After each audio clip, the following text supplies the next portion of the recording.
నమస్తే మ్యామ్. నమస్తే అండి. ఆంధ్రప్రదేశ్ ప్రభుత్వం అయితే డ్వాక్రా మహిళల కోసం ఎంఎస్ఎంఈ యూనిట్ల కోసం కొత్త రుణ పథకాన్ని అయితే తీసుకొచ్చింది. దీని ప్రధాన లక్ష్యం ఏమంటారు? అంటే కేంద్రం ఇప్పుడు మహిళలకి వ్యక్తిగత రుణాల కింద 10 లక్షలు ఇస్తోందండి. మీరు చెప్పినట్టుగా ఎంఎస్ఎంఈ దీని కింద అనమాట. దీనికి దీన్ దయాళ్ అంత్యోదయ యోజన జాతీయ గ్రామీణ జీవనోపాధి పథకం కార్యక్రమం అనుకోండి. దీని కింద దీన్ని ఇస్తారు. సో దీన్ని మీరు ఎట్లా వాడుకోవచ్చు అంటే మీరు వ్యక్తిగతంగా 10 లక్షలు తీసుకోవచ్చు ఒక్కొక్క మహిళ. ఓకే. మీరు నర్సరీలు పెట్టుకోవచ్చు, లేకపోతే తేనె ప్రాసెసింగ్ చేసుకోవచ్చు. అంటే తేనె పట్టు తయారు చేస్తారు కదండి, తేనె టీగలు, తర్వాత పుట్టగొడుగులు, లేదంటే మునగ ఉత్పత్తులు, ఇట్లా అంటే మనకి ఏది అనుకూలంగా ఉంటుందో. ఇప్పుడు మనం ఉండే ప్రాంతాన్ని బట్టి అక్కడ మనకి అవైలబిలిటీ ఏముంటుందో చూసుకుంటాం కదా. ఇప్పుడు మనకి చుట్టుపక్కల ఉండే ఏవి దొరుకుతాయో దాన్ని బేస్ చేసుకుని మనం చేసుకోవచ్చు. మన వ్యర్థాల నుంచి కూడా చేస్తారు. ఓకే. అట్లా ఏదైనా కూడా మనం చేయగలము అనుకుంటే మనం 10 లక్షలు తీసుకుని దీనికి మీరు అసలు ఏమి సర్టిఫికెట్స్ ఇవ్వక్కర్లే, ఏమి ఇవ్వక్కర్లే, చక్కగా రుణ సౌకర్యం పొందొచ్చు, చాలా సులువుగా పొందొచ్చు అనమాట. ఓకే. అంటే ఇది కేంద్రం మహిళల్ని అభివృద్ధి పదంలోకి తీసుకురావాలని ముఖ్యంగా ఆ ఉద్దేశంతో తీసుకొచ్చింది. ఓకే. ఈ సెర్పు శాఖ మంత్రి కొండపల్లి శ్రీనివాస్ గారు దీన్ని చెప్పడం జరిగిందనమాట. అంటే సెర్పు ద్వారా మీరు వీటిని పొందొచ్చు. సో ఏదైనా కూడా మనకి అసలు ఈ డ్వాక్రా అనేది మహిళల అభ్యుదయం కోసం. ఇప్పుడు మనకి ఈ డ్వాక్రా ఉండడం వల్ల పొదుపు సంఘాల్లో మనం 25 పైసలకి వడ్డీకి రుణం తెచ్చుకుని మనకు కావాల్సినవి చేసుకోవటం. అంటే ముఖ్యంగా మహిళలు స్వయం ఉపాధి కింద ఈ డ్వాక్రాని వాడుకుంటారు. మనకి పావలా వడ్డీకి ఎవరిస్తారు రుణం కదా, అదొకటి. దీన్ని యాక్చువల్గా 1982లో మనందరికీ తెలుసు డ్వాక్రా అనేది కేంద్ర ప్రభుత్వం మొదలుపెట్టింది, కేంద్ర గ్రామీణ ఉపాధి శాఖ. సో దాన్ని వెంటనే చంద్రబాబు నాయుడు హయాంలో దాన్ని అందిపుచ్చుకుని మహిళల్ని డ్వాక్రా సంఘాల కింద ఏర్పరిచి ఇవాళ ఈ పొదుపు సంఘాల్లో చేరిన మహిళలు ఏరేమో గ్రామీణ ప్రాంతాల్లో ప్రతి వాళ్ళు ఏదో ఒక రకంగా దానివల్ల లబ్ధి పొందుతున్నారు. ఇది తర్వాత అన్ని రాష్ట్రాలకి ఇది వ్యాపించింది. ప్రతి రాష్ట్రం కూడా దీన్ని చేపట్టడం జరిగింది. ఎందుకంటే ఇవాళ అసలు మీకు అనుకుంటాం కానీ మనం చిన్న చిన్న పొదుపు సంఘాలే మీకు పెద్దవవుతాయి. ఇప్పుడు ఒక్కొక్క నీటి చుక్క పడితేనే కదా ఒక బిందె నిండుతుంది అన్నట్టుగా మీరు ఏది తీసుకున్నా కూడా ఒక వ్యక్తితో మొదలయ్యి అది సమష్టిగా మనకు అవుతుంది. ఒక వ్యక్తి ఈజ్ ఈక్వల్ టు ఒక 1000 మంది కావచ్చు, 1,00,000 మంది కావచ్చు, ఇంకా ఎక్కువే కావచ్చు. మరి ఎటువంటి పూచీకత్తు లేకుండా 10 లక్షల వరకైతే రుణాన్ని ఇస్తుంది కదా, గరిష్టంగా ఇస్తారు. మరి దీనివల్ల మహిళలు ఎట్లా ప్రయోజనం పొందుతారంటారు? అంటే మీరు ఇప్పుడు లోన్ తెచ్చుకుంటారు, మీరు ఒక యూనిట్ ఏదైనా స్టార్ట్ చేసుకుంటారు, మీరు మీ కింద సహాయంగా మీ వాళ్ళనే పెట్టుకుంటారు, లేకపోతే బయట వాళ్ళని పెట్టుకుంటారు. మీకు దానివల్ల ఏమవుతుంది, మీకు రుణం అనేది వచ్చాక ఒక వ్యాపారం మొదలు పెడతారండి. మీరు ఇంట్లో ఉండి చీరల వ్యాపారమే చేస్తారు ఫర్ ఎగ్జాంపుల్ అనుకుందాం. 10 లక్షలు it's a very big amount కదా. సో తొందరగా మీరు లాభాలు సముపార్జించవచ్చు. అందులో ఆడవాళ్ళ దగ్గర ఉండే ఒక గొప్ప గుణం ఏముంటుందంటే అప్పు తీర్చేయాలనేది మైండ్లో పెట్టుకుంటారు. ఓకే. మనకి అప్పు అనేది ఎప్పుడు కూడా మనం నిద్ర పట్టదు, మీరు గమనించండి. మగవాళ్ళ కంటే కూడా బాధ్యత ఆడవాళ్ళకి ఎక్కువ ఉంటుంది. ఏమై రైట్? అందుకని మనం ఏమనుకుంటాం, ఇవాళ 10 రూపాయలు వస్తే ముందు 2 రూపాయలు అప్పు కోసం పక్కకు పెడతాం. ఇవాళ మనం ప్రతి వాళ్ళని చేయాల్సిన పని ఏంటంటే 2 రూపాయల అప్పులకి 1 రూపాయి ఆరోగ్యానికి దాచుకోవాలి. ఎప్పుడేమొస్తుందో తెలియదు. అవును. ఇవాళ ఏం జరిగింది తెలుసా, ఒక అమ్మాయి పాపం ఒడిషాకు చెందిన అమ్మాయి మూర్ఛ రోగం ఉందట, 10 లక్షలు అవుతుందన్నారని డాక్టరు. ఆ పిల్ల శ్రీకాకుళంలో ఓఏ రూమ్ తీసుకుని సూసైడ్ చేసుకుంది. అయ్యో, ఎంత బాధ అది. అంటే అవగాహన లేకపోవడం, మనం ఎవరైనా కలవచ్చు, మనకి ప్రభుత్వం సహాయం చేస్తుందనేది తెలియకపోవటం.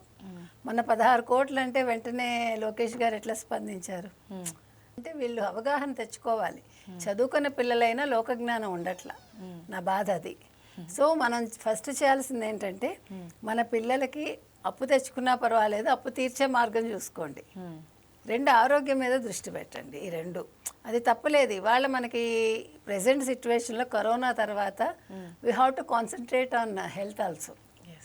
That is more important. అందుకని మనం ఏ వ్యాపారం చేసినా దాన్ని మనం కనెక్టివ్ చేసుకోవాలి. కనెక్టివిటీ అనేది ఉండాలి.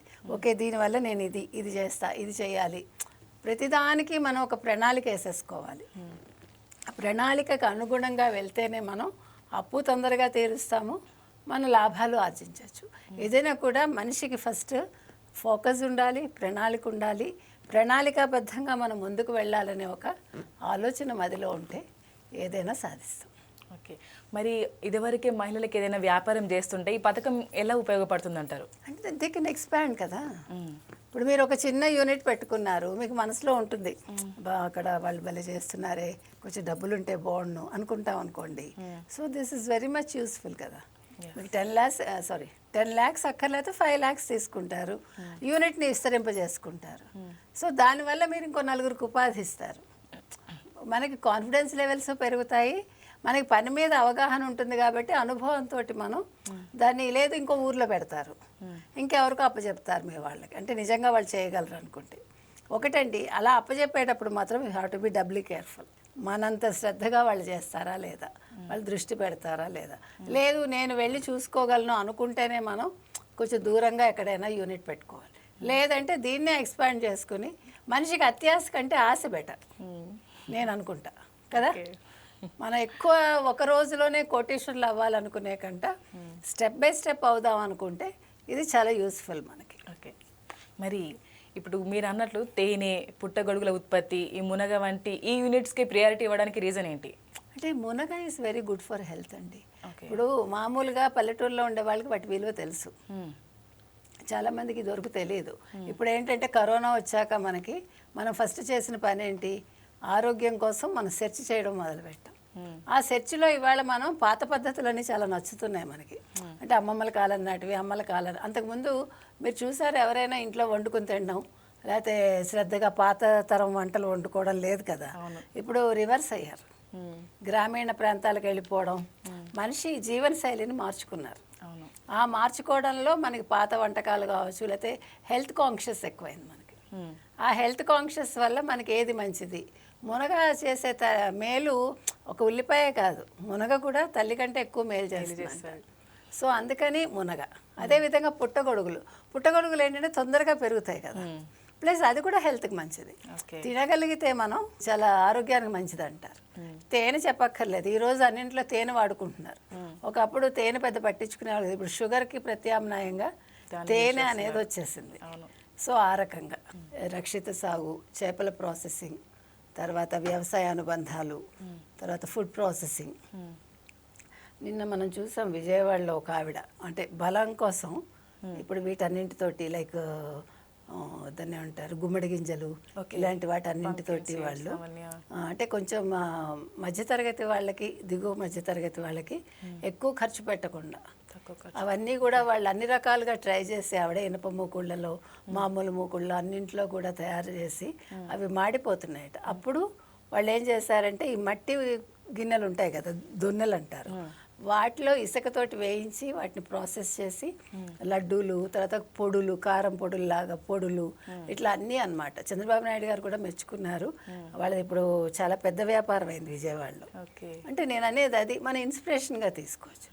ప్రతిదీ కూడా ఇవాళ మనం ఎక్కువ హోమ్లీ ఫుడ్స్కి ఎక్కువ ఇష్టపడుతున్నాం కాబట్టి ఊరగాయలు, తర్వాత ఇప్పుడు వ్యవసాయ అనుబంధం చాలా ఉంటాయి మనకి. తర్వాత చేపల సాగు అనేది కూడా చాలా ముఖ్యం, హెల్త్కి చేపలు కూడా మంచివి అంటారు కదా. సో మనం అందరికీ పనికొచ్చేవి మనం అనుకుంటాం, దీనివల్ల ఏముంటుందని మనకు తెలియదు, కొన్నిసార్లు అది చాలా బాగా సక్సెస్ అవుతుంది. సో మన మనసులో ఉండే ఆలోచన మనం ఎవరితోనైనా పంచుకోవాలి, కన్సర్న్డ్ డిపార్ట్మెంట్ వాళ్ళతోటి, వాళ్ళు గైడ్ చేస్తారు మనకి. ఓకే. సో తర్వాత మనకి ఇప్పుడు హెల్త్ కాన్షియస్ ఎక్కువైనట్టే బ్యూటీ కాన్షియస్ ఎక్కువైంది. So beauty products we can ఇందులో ఇవ్వకపోయినా వాళ్ళు వీ కెన్ ఆస్క్ దెమ్ కదా.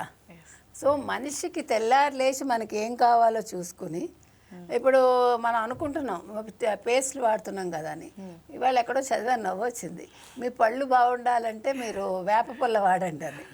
సో వీఆర్ గోయింగ్ బ్యాక్ అది. ఓకే కదా. అవును. అందుకని ఈవెన్ వేప పుల్లలు కూడా వ్యాపారమే.